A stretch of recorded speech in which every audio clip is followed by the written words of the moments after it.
Hi， 大家好，我係 Kathy。咁首先好多謝大家啦，因為上星期我出咗我自己嗰條片，就係講我參加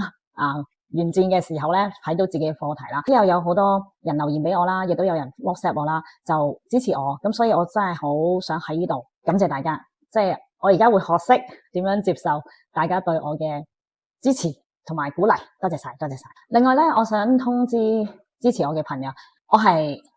冇入到圍，咁呢個事情咧，我都係幾日前知道啦。咁所以我都考慮咗幾日，但係我好想話翻俾支持我嘅朋友聽，同埋我自己覺得喺呢個過程裏邊咧，我有一種失落啦，所以我好想喺呢度分享我自己嘅親身經歷、個人感受。多謝。我參加原戰2次嘅面試，最後我冇入圍。我有樣嘢理解唔到嘅，結果係咁，我接受，因為已經係結果啦嘛。試完咧，我有2次面試啦。最近好似早幾日第一輪面試咧，都已經公開咗出嚟做呢個宣傳片。咁第一次面試咧，當時啲主持有分享翻，其中一條問題咧，佢哋有講嘅就係我哋嗰個組有3個人，咁咧就有一條問題係我強項嚟嘅，睇人係我強項，睇相係我強項，佢仲要問佢乜嘢部位有病啊，或者諸如此類啦。第二咧就係即係幾時離世啦吓，佢2個重要嘅 point 我都講晒出嚟，我係3個裏邊我得我自己講中嘅啫。咁主持都有講，雖然咧因為係第一次面試啦，佢冇指名道姓話邊個講中，呢個係事實，我講中。如果係計3次，咁我3次都有中通，但係結果係咁，我真係第一次，人生第一次去做呢樣嘢，我真係完全唔理解嗰個玩法，所以呢樣嘢我令到我好疑惑。但係呢件事咧都令到我自己有反省，即係因為過往做嘅訪問啊，嗰啲節目主持咧，全部咧都係會我做緊嘢嘅過程裏邊啦，佢會俾我做完啦，我講嘢嘅時候啦，佢哋唔會突然間問我嘢噶嘛，亦都唔會突然間去障礙我做嘢噶嘛。咁咧嗰日突然間，我真係唔識呢樣嘢，我覺得呢樣嘢係自己傻更更啊，真係傻傻地，太天真啦。即係嗰刻，原來個主持突然間問我一個問題嘅時候，我突然間就停咗。但係因為大家都知啊，我係要好專注喺我自己做嘢嘅過程裏邊，之後我喺度聽嗰個信息究竟係咩，或者去睇嗰個信息係點。即係嗰刻我係仲收緊嗰樣嘢嘅時候，突然間有人截咗我唔識反應，呢個唔係我自己熟悉嘅環境，我即時一個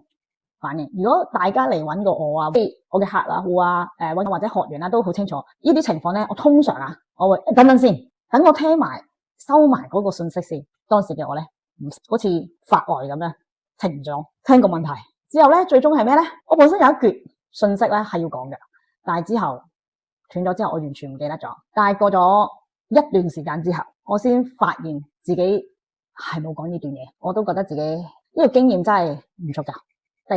呢個真係經驗之談嚟。我報名參加嘅時候咧，都冇諗過要贏，亦都冇諗過要攞第一。只不過我自己啦，真係需要一個更大嘅平台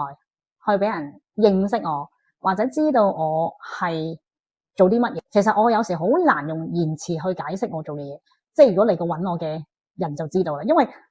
我根本冇辦法可以用言辭去解釋得到。如果你係見到我做嘅時候，你會容易知道我做啲乜咯。所以點解我話我想參加，原因其實我係需要一個更大嘅平台，令到人哋明白我、理解我做啲乜，之後有需要嘅時候點樣嚟搵我。其實呢個係我嘅原意啦。咁但係呢件事咧，亦都令我明白到，亦都學到一樣嘢。原來咧，參加電視上嘅節目咧，係唔可以淨係單一靠實力嘅，預設埋電視過程都可能需要考慮嘅係電視效果或者其他嘅嘢。即係呢個係我之前從來唔認識嘅資訊啦，所以今次我覺得令到我會更加清楚明白呢樣嘢啦。即係如果倘若將來再有呢啲咁嘅機會，我都係會參加嘅，因為我就係需要呢一樣